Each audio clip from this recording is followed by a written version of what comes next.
From sunny Florida, Santa Rosa Beach, Florida to be exact, a little slice of paradise known as 30A.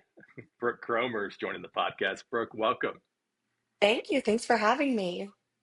Great to have you. I've heard so much about 30A. I can't wait to talk a little bit about your market and what it's like to help buyers and sellers there in that area.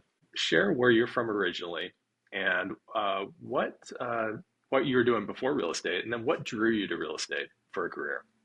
Absolutely. So I grew up, my dad was coaching football my whole life. So moved around a ton. Was born in Ohio, Oxford, Ohio. He was coaching at Miami of Ohio at the time. And then about every 3 years, we were moving teams. So went to Chicago, California, Florida, Louisiana, Texas, everywhere. So a lot of moving, which also coincides with looking at a lot of real estate. So there were two things in my life that I knew I could do and that the careers made sense, and that was working in football or real estate. So I moved around a ton, then went to school at Texas A&M, and that's when I got into sports broadcast. I was a sports host for a decade before getting into real estate. I did it at SEC Network on campus at Texas A&M, and then went out to Los Angeles, and I worked for Fox Sports for a little bit, and then NFL Network, which was Dream Network. I thought that was end all be all. I was happy as could be, and then COVID hit. And LA kind of got a little crazy. And my parents always had our beach home in Florida on 30A, and that was kind of our off season home. So it was our nice little getaway during the off season when my dad wasn't coaching.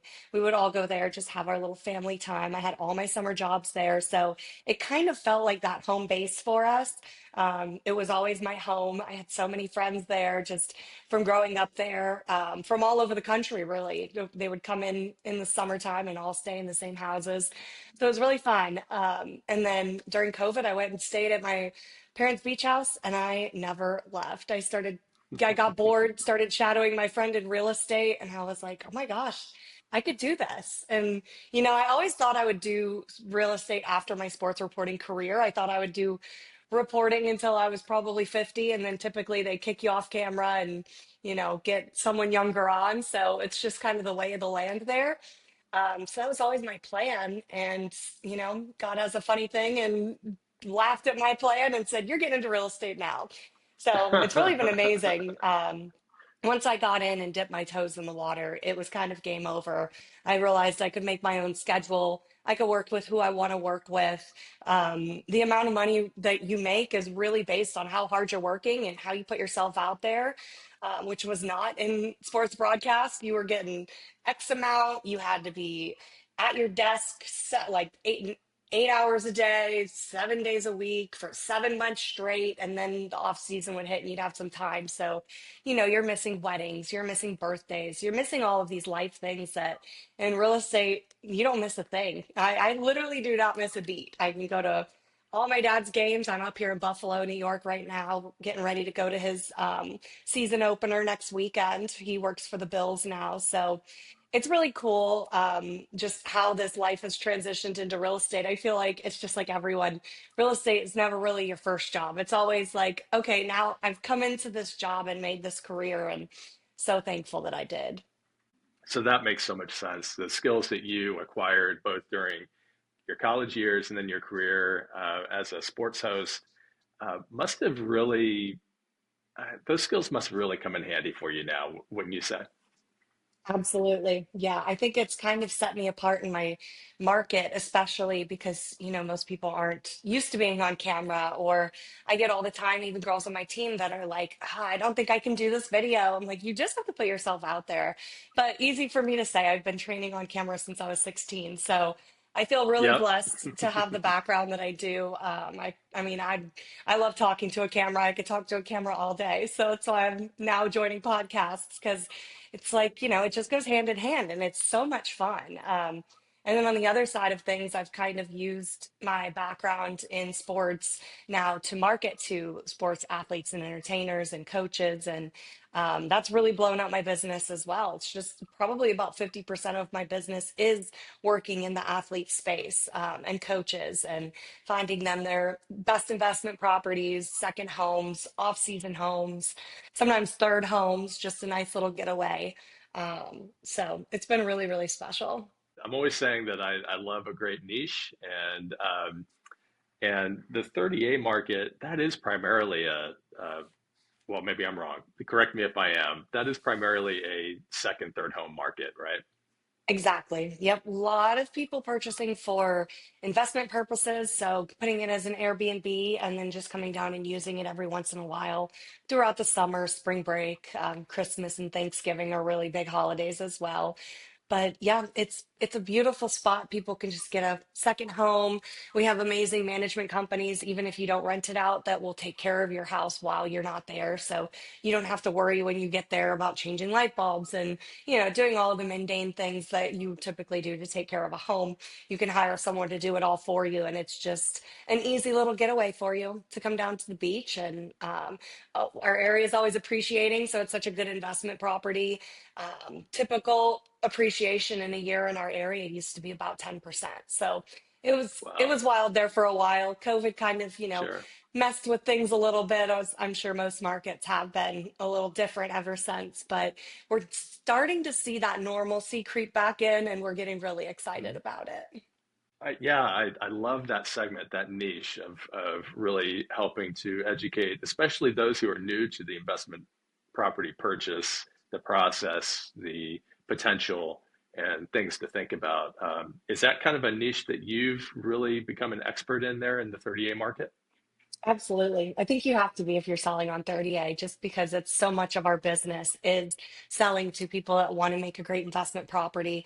Um, and yeah, just knowing where to purchase, what's going to work for them.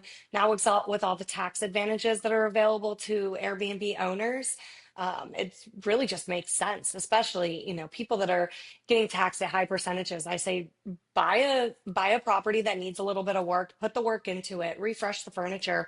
You could write off 100% of that. So it's really helped a lot of my clients make sense of purchasing these properties, because then the rental numbers, of course, are going to make sense for themselves. But now having that extra little tax advantage, and you're making the house better, so it's going to rent better.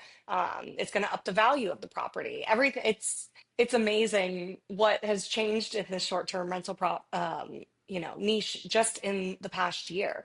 So it's been very beneficial for a lot of my buyers, especially in a market where interest rates are pretty high. And, so you have to find another way to make the numbers make sense. And truly, they're making sense again, which is a really good thing. For a while there, it was a little hard to buy in at that COVID price and then make the rental numbers make sense, to, where you're either cashing out or hitting even on your investment property for the year. Since you brought up, uh, you know, the video and the marketing and so forth, I got to ask you a little bit about, what are the channels that you lean into, and what are some marketing wins that you have found over the last during your career, and that you really, if you were going to offer tips to a real estate agent who's struggling with their marketing, or maybe they're new in their career, what would be some experiences that you've had that you would share? Yeah, I find that Instagram in our market works the strongest. A lot of people are on Instagram, some are on Facebook, some are on TikTok. I'm not going to capture everybody, but I've always been really strong at Instagram. And if you could just zero in on one form of marketing that's really you're good at, then do that. I get so much business from Instagram. And I just post all day, every day, no matter what I'm doing. I make it personal. Some people are like, you need a business account and a personal account. I work 24/7, so my business is my personal. I mean, it's like you're getting me business wise, personal wise. I'm the same person. So I like to just intertwine it all. I post when I'm at football games, I'm posting when I'm at the beach, I'm posting when I'm at an open house. So it all works because it's all of your brand. You are your brand. So really lean into that. do what works for you. Not ever, I'm not good at TikTok. I'm never going to be good at TikTok. I'll hire a girl that can do my TikTok for me, but everything I post on Instagram, I have go straight to my Facebook as well. So it's at least getting eyes there, but I don't focus on it as much because I'm not on Facebook, and that's okay. Um, so I really lean into that and I get a lot of business from it. And then just posting about my area because 30A is so beautiful. I bought a drone. I sit out on the beach. I fly my drone over the water and I just post a video. And all of a sudden everyone's like, wow, look at that water. Who knew that was in America? And then they're trying to figure out what 30A is. So it's not always just marketing your listings or your brand or you market your area just as a whole and show that you live in that area, you breathe that area, you're living that lifestyle. And that's going to make people trust you when they're purchasing into that lifestyle as well. So I kind of do a lot on my Instagram. I'll just sit there and talk to my camera and tell you what the market's doing or what I'm seeing. Or everybody laughs at me when I go and travel to like these games. They come up to me, they're like, "It's a buyer's market on 30A, right?" And I'm like, "Well, if I didn't post that so much, you wouldn't know." So Right. it's at least getting the point across, and it's doing exactly what I want it to, is to educate my people who are following me that, hey, it's a buyer's market on 30A. You want a deal on 30A? You better buy now because these interest rates go down. These prices are going to go up and you're going to miss the boat and I'm going to get phone calls. But as long as I'm posting it a billion times on my social media, you can't say I didn't warn you. So That's right. I lean into it as much as I can. And, I just walk around talking to my camera half the time and don't care what people are thinking about me. So it's just putting yourself out there and really, really going for it. I tell everyone, I'm like, if you, first of all, I'd say buy a drone because that's probably one of the best things you can have as a realtor. I mean, how much money are you spending for someone to put the drone up in the air, take an aerial shot, and bring it back down? Every time you're getting photography pictures, now you can get your video, your photography before while you're waiting for the photographer to get your videos back. You already have something that you could post. When we do our private exclusives or our coming soons, all of mine are drone shots while I'm waiting for the photography to come in. So you're just Hmm. getting to the market that much quicker as well with a great quality photo. So I tell all my realtors, I'm like, buy a drone or at least use mine or let me come out and take your Yeah. video for you because it's instant, beautiful, easy content that's fun to do as well. But yeah, you're not just selling a house, you're selling the area, you're selling the lifestyle, you're selling, in our case, the beautiful beaches with the clear water. So I want to show that off as much as possible. There's no right way to do Instagram. I mean, I can show you a Yeah. million different accounts that are very successful. None of them are the exact same. And that's what you should be doing. It should be you. It should be literally, it should be like a resume of you and your work. I think it's silly when people don't post their work or don't post wins or anything like that because how are people going to see one, what you're doing, how hard you're working? Who cares if it's a small sale? Post it. If it's the biggest sale in the world, you're going to post it. So why wouldn't you post a small one as well? Also, I don't want to just post my $5 million sales. I want to post my $500,000 sales because people are then going to think I only sell 5 million, and that's just not true. I Yeah. want to work with everyone. I want to help everyone find their spot down there. And you never know, when someone's buying $500,000, someday they're going to be buying a $5 million house. People grow and their businesses grow. So I think just post everything. I always think of this one guy in our market. He's awesome. He's so himself. He posts these goofy little Friday finds and he's super Southern. And you can tell, I mean, he's not had any experience on camera or training or anything, but he's posting it every single Friday. He's consistent with it and people love it. And at first, everyone's like, oh my God, I love that you're doing this. Like, that's so cool. But now it's taken off and people are looking for it and he's getting great business from it. And he's not some amazing, like perfectly polished sports broadcaster that's posting great videos that always look professional. It's super casual and it's working for him and he's getting business from it. So it just goes to show you, just pick up your camera, take a video, and post it. Because you're never, I mean, also, who cares what people think? I mean, that's the Yeah. last thing you can think of. As long as you're Yeah. putting yourself in a good light, I mean, don't post anything like you're getting drunk on a Saturday night and you're sloshed, but, post it.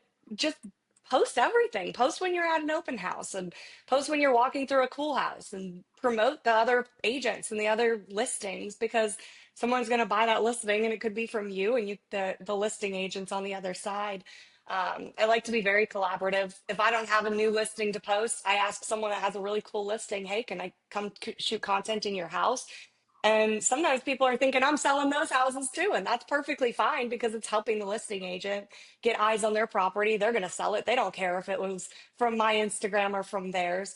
So that's another really good way. If you are not a listing agent and you don't have many listings, call me. Let's like you can shoot content in my properties any day. A lot of people will appreciate that. So just finding different ways to shoot content. It doesn't always have to be yours either, which is great. But like you said, pick up the camera, take the video, post it. Don't think twice. Absolutely. Yeah, I love that. I love the spirit of collaboration as well. And I've reached out. Most of my business is outgoing referrals. I'll refer, but most of my real estate business I refer to brokers who are full time and not full time marketers with a real estate license like me. And so I spend a lot of time reaching out to brokers when there's a new spectacular listing on the lake or in the high country.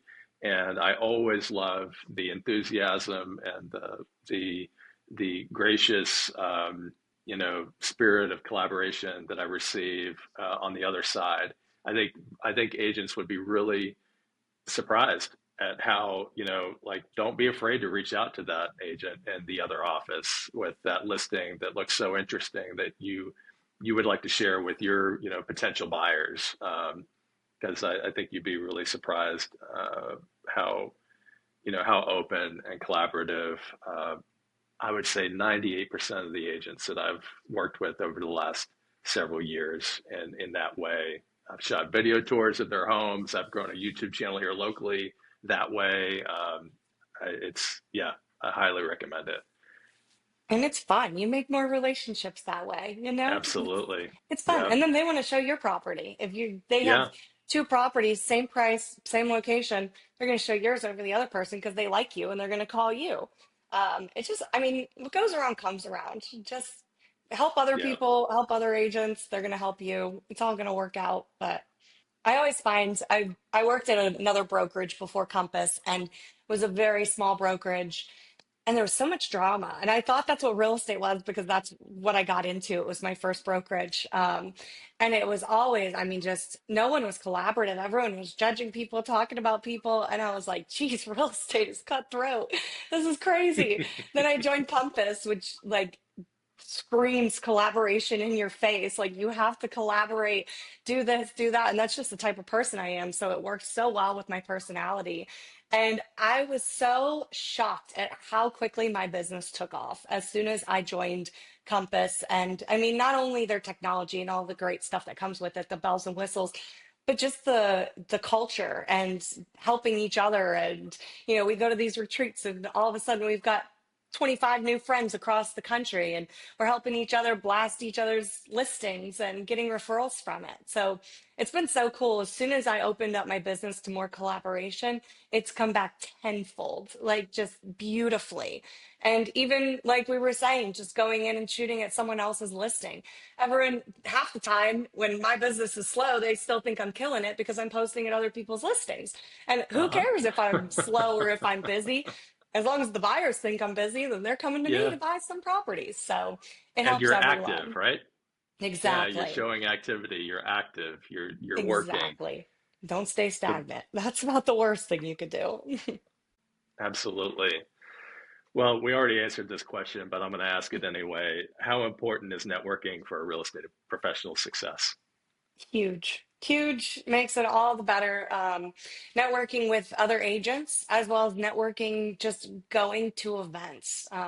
For me, it's going to football games. It's going, my family's in it, so I can easily step into a room and have a conversation with a general manager of a team or a quarterback or whoever. It just opens doors, but this door could be open and I couldn't be using it. So you really have to utilize what doors are open for you and take full advantage of that. That's one side of networking, trying to get new buyers, new listings, just educating people in my area and how good of an investment it is. I mean, we had our offensive line dinner last night for the kickoff of the season, and it was just us and all of the offensive linemen and their wives and their babies, and it's family, and you don't feel like you're networking, but at the same time, we sat around a table and talked about 30A, and some of them just bought down there this off season, and some of them are thinking about buying there next season. So it's that quickly and that easily and organically that you're building your business even more, and you're doing it while you're just hanging out with what feels like family and friends. Um, and then the networking on the agent side has been so important to me. Like yesterday, a girl sent, we have a Compass workflow where you can put in there that you need a referral from a different area. Someone had put in there they needed one for Rosemary Beach, which is one of my specialty neighborhoods. And a girl from Minnesota that I met at the Compass retreat sent her my number and was like, "Hey, I have this great agent in 30A." So it's like I missed that message, but I still got a referral from it, just from a girl in Minnesota that's not going to help her at all, but she stuck her neck out there for me. So it's amazing what networking can do. Even I mean, this was even in sports broadcast, even in my last career, networking was everything. Relationships are everything. It goes for any career, but real estate especially when it is a relationship based career, is why wouldn't you network with everyone and collaborate? It all goes back to that as well. Well, one more thing I want to ask you before I let you go, and I think we've answered this question as well, but I'm going to ask you anyway. Any tips or advice for someone who is considering launching a career in the real estate industry, or an agent who's early in their journey and maybe kind of stuck or wondering what to do next? What sort of advice would you have for those folks? I think when you're getting into real estate, you feel like you're kind of, drinking out of a water hose. It's a lot of information. You're trying to figure out what works and what doesn't. But as soon as I dove into my niche area of, the NFL and my sphere of influence down on 30A, that's when my business completely took off. It took a whole new turn, and it's just rolling. It's a snowball effect now where I get one buyer, they buy something, and now their friends are calling me. So diving into what your niche is. What are you good at? What do your parents do for work? How can you use that to build your business? What were you into volleyball or whatever? Just diving into your background, your niche, and making this career your own. That's where you're going to shine. And it's not going to look the exact same as me or you or another successful agent. It's going to be completely your own career, and that's what's going to make it special and successful. Oh, I love that. That's going to be a reel, by the way. I love it. Thank you. That was awesome. Yeah, thank you so much. Before I let you go, share for listeners how they can learn more about you and connect with you. Absolutely. And thank you for having me on. Check me out on Instagram at Brooke Kromer. Kromer is with a K. You can basically see 30A and football. I mean, we are walking into football world now. So you're going to see me at a Bills game, a Rams game, at the beach. So follow along. It's super fun, especially in the fall time. But at Brooke Kromer, you can email me brooke.kromer@compass.com if you want to connect. I'd love to connect. Brooke Kromer, Compass, an epic agent in the 30A region, Santa Rosa Beach, Florida. Brooke, thanks again so much for your time. Really appreciate it. Absolutely. Thank you for having me on. It was great. Hey guys, before you go, please consider subscribing to this channel and give this video a like if you found it helpful. And don't forget to subscribe to my weekly email newsletter. It's the best way to stay up to date with this podcast, and I include helpful marketing tips each week to help you stand out in your market. Just go to epicagentspodcast.com to sign up. Thanks for watching. I'll see you next time.